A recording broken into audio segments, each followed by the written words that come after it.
ساڵی 2016 بۆ تورکیا وەک وڵاتێکی کاریگەری خاوەن نفوز لە ڕۆژهەڵاتی ناوەڕاست ساڵێکی پڕ لە ڕوودا و گۆڕانکاری سیاسی و سەربازی و ئابووری و ئەمنی بوو. دیارترینی ئەو ڕووداوانەش هەوڵی کودەتا شکست خواردەکەی 15 تەمموز بوو کە وڵاتی خستە بەردەم هەڕەشەی لێکترازان و دابەشبوون. لە درنگانێکی شەوی 15 تەمموزی 2016 بەشێک لە یەکە سەربازەکانی سەر بە سوپای تورکیا بە پاڵپشتی ژمارەیەک لە جەنڕاڵ و پلەدارە سەربازەکان لە سوپا و هێزەمنیەکانی ئەو وڵاتە هەوڵی ئەنجامدانی کودەتایاندا. لە دەستپێکی هەوڵەکانیشەوە توانیان دامەزراوەی تەلەڤیزیۆنی فەرمی حکوومەت و چەند باڵەخانە و ناوچەیەکی استراتیجی لە نزیک پەرلەمان و زۆرێک لە شەقام و شوێنە استراتیژیەکانیان کەرەوەستەنبۆڵ کۆنتڕۆڵ بکەن. بەڵام لە دەستگیرکردنی ڕەجەب تەیب ئەردۆغان سەرۆکۆماری وڵات شکستیان هێنا.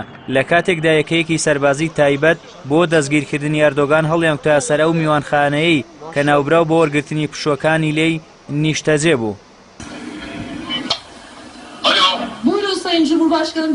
دوای تێپەڕبوونی چەند کاتژمێرێکی کەم بەسەر هەوڵی ئەنجامدانی کودەتا شکست خواردوەکەی شەوی 15 تەمموز ڕەجەب تەیب ئەردۆغان لە ڕێگەی پرۆگرامی فەیس تایمی موبایل ئایفۆنەکەیەوە لە کەناڵێکی تەلەڤیزیۆنی وڵاتەکەیەوە دەرکەوت و داوای لە هاوڵاتیانی تورکیا و ئەندام و لایەنگرانی پارتەکەی کرد بۆ ڕەتکردنەوەی کودەتا و شکستپێنانی بڕژێنە سەر شەقامەکان.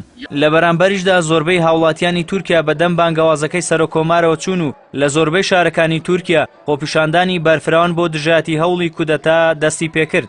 لە هەندێک شوێنیش خۆپیشاندەران و سەربازانی سەر بە کودەتاچیەکان ڕوبەڕووی یەکتربوونەوە. هاوکات لەگەڵ هاتنە سەر شەقامی هاوڵاتیان سەرکردەی پارتە ئۆپۆزیسیۆنەکانی تورکیا دژایەتی خۆیان بۆ ئەنجامدانی کودەتا ڕاگەیاند. ئەمەش دەستپێکی شکستی کودەتا و بێهیوابوونی کودەتاچیەکان بوو. کاتێک لەوە گەیشتن تورکیای 2016 جیاوازە لە تورکیای 1970 و چیتر گرتنەدەستی دەسەڵات بە ڕێگەی کودەتا و سەرباز قبوڵ ناکات. دوای 4 کاتژمێر لە جموجۆڵی کودەتاچیەکان سەرنجام بە هەوڵی دەستگای پۆلیس و هەواڵگری و بەشێکی سوپا هەروە لەژێر کاریگەری و خۆپیشاندان و ناڕەزایە جەماوەریەکان هەوڵی ئەنجامدانی کودەتا شکستی هێنا. دوای 2 ڕۆژیش لەو هەوڵە شکست خواردووە جێگیری سەرۆکی ئەرکانی سوپای تورکیا شکستهێنانی تەواوەتی هەوڵی کودەتای ڕاگەیاند و ئاشکرای کرد لە ماوەی 2 ڕۆژی پشەویەکان بۆی هەوڵی ئەنجامدانی کودەتاوە زیاتر لە 200 سەرباز و هاوڵاتی کوژراون و 440 کەسیش بریندار بوون.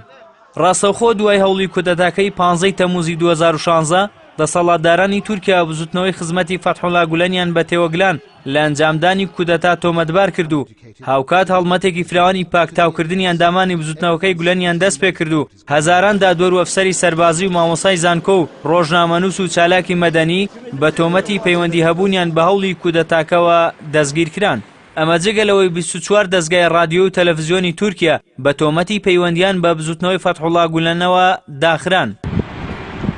هەر لە چوارچێوەی هەڵمەتی دەستگیرکردن و ڕاوەدوونانی لایەنگرانی گولەن لە دوای کودەتاکەی تەمموزی 2016ەوە